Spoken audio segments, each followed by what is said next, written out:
Hello to my favorite and best math students in the whole world. Today we are going to do topic 9, lesson 5, dividing a unit fraction by a non-zero whole number. Please remember, a unit fraction is any fraction that has 1 as the numerator. So 1/2, 1/3, 1/4, etc. A non-zero whole number is exactly that. Any whole number, 1, 2, 3, 4, 5, 6, 7, 8, etc., that is not 0. But first, we warm up. Rashid has ridden 3 7/10 miles of a 6.5 mile long trail. How many more miles does he need to ride to reach the end of the trail? If we're asking how many more, we know that we need to be subtracting. Okay, go ahead and solve.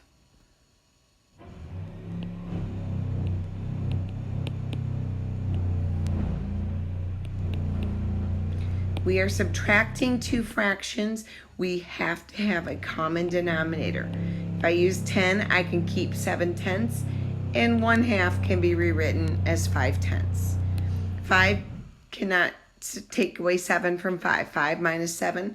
So we want to come back over to the 6. I want you to think of the 6 instead as 5 and 10/10. The fractional part of that 10/10, that 1, I'm going to add to 5/10 for a total of 15/10. 15/10 minus 7/10 is 8/10. And now 5 minus 3 is 2. So that is not one of my choices. I need to divide my fraction or reduce it by the whole number 2. And that's why my choice is letter C. Kevin drew a model to determine how many fourths there are in 6. What division equation would you write to represent this? That includes a unit fraction. Well, exactly. I started with 6, and each one of the 6 was being divided into fourths. So if I took 6 whole and I divided it into fourths, there are 4 of them for every one. 4 times 6 gives me 24. It's an equation, so I needed to have the answer there. Okay, well, let's go on to our lesson. Yesterday, the cooking club made a pan of lasagna. They left half of the lasagna for 4 members of the photography club to share equally. What fraction of the pan did each photography club member get? Solve the problem any way you choose. Please take a moment. Pause the screen, solve the problem, think about it, draw on it. What do you think? If this part was being shared by 4 people and every person's part was something like this, what fraction of the whole pan would that be? Well, exactly. You cannot forget that even though these parts are gone, there were 4 equal parts on the opposite side that were eaten.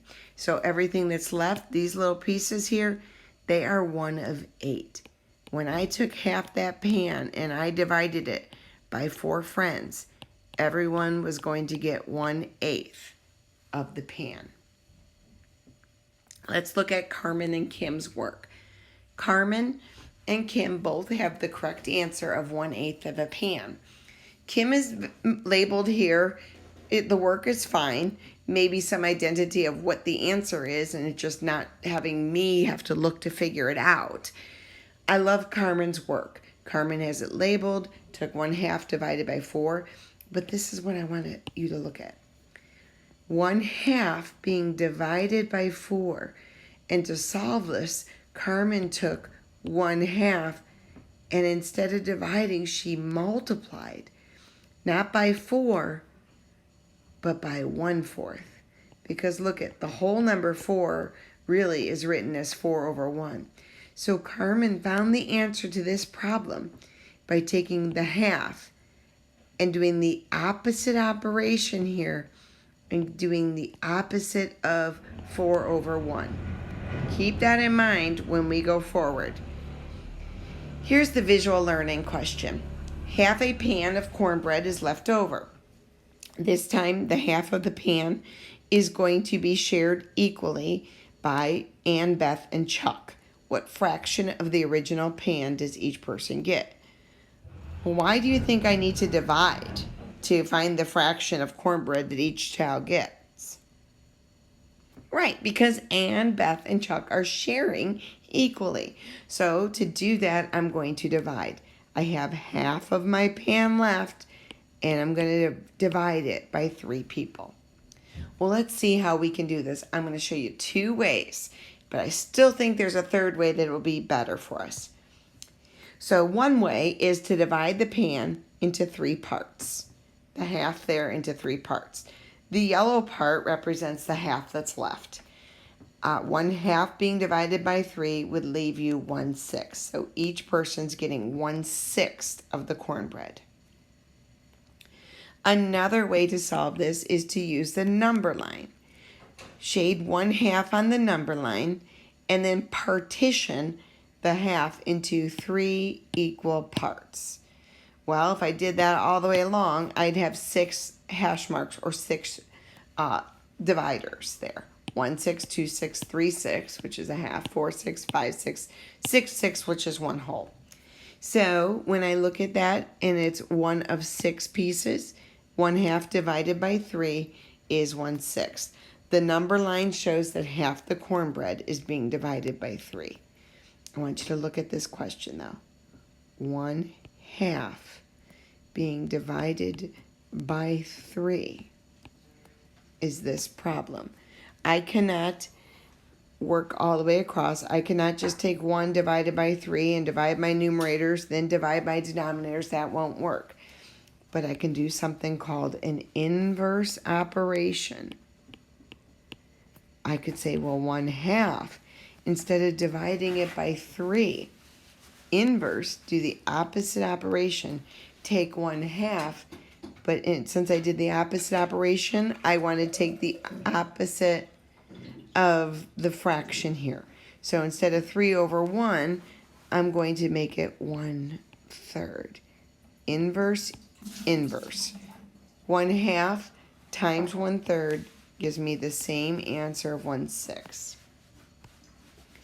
So convince me that you know that. How is dividing by 3 the same as multiplying by 1/3?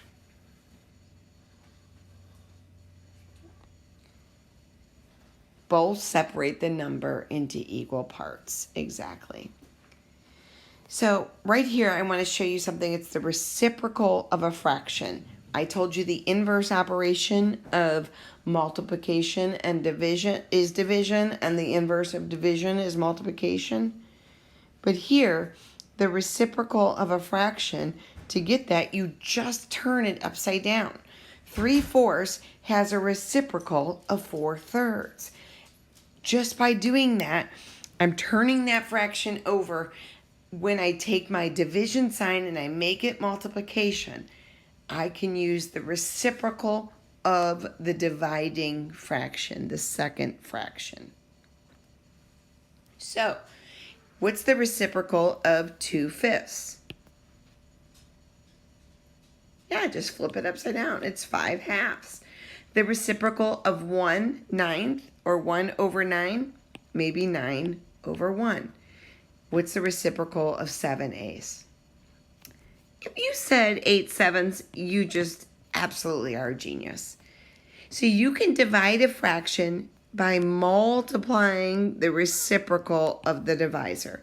So in this case, when I took 1/6 and I wanted to divide it by 3, I could also say, well, 1/6 inverse operation multiplied, and instead of dividing by 3, I could multiply it by 1/3. 1/6 being divided by 3 would give me 1 times 1, 6 times 3, 1/18.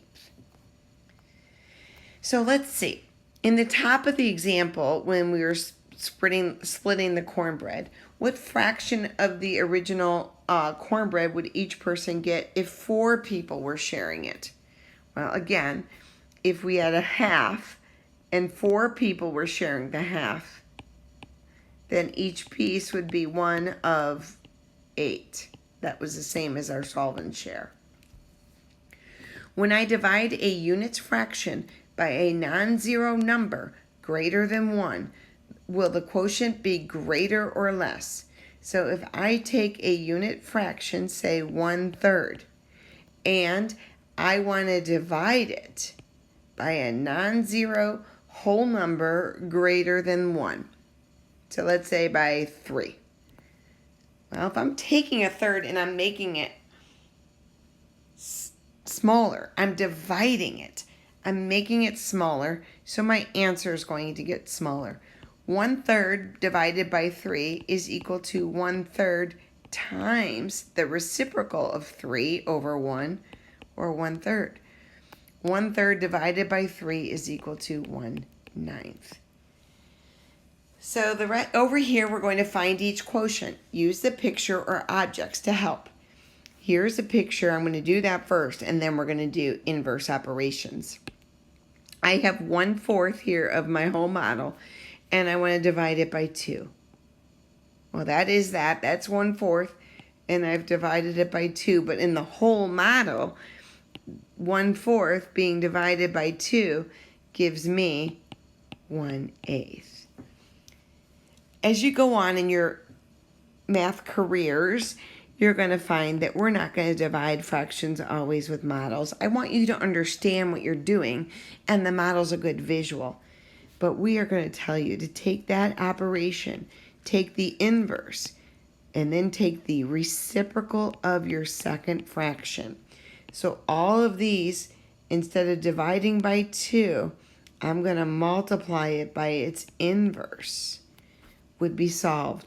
1/4 being divided by 4 would be the same as 1/4 times 1/4, or 1/16.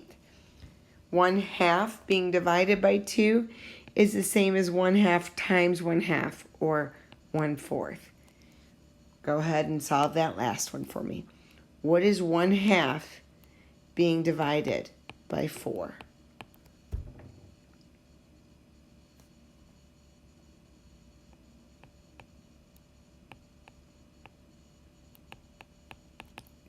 It is exactly 1/8. All right, how do you feel about that? Do you want to go on to your practice buddy? Okay, well, that's the end for the lesson. Please email me or message me with any questions. You are doing such an awesome job. I'm so proud. All right.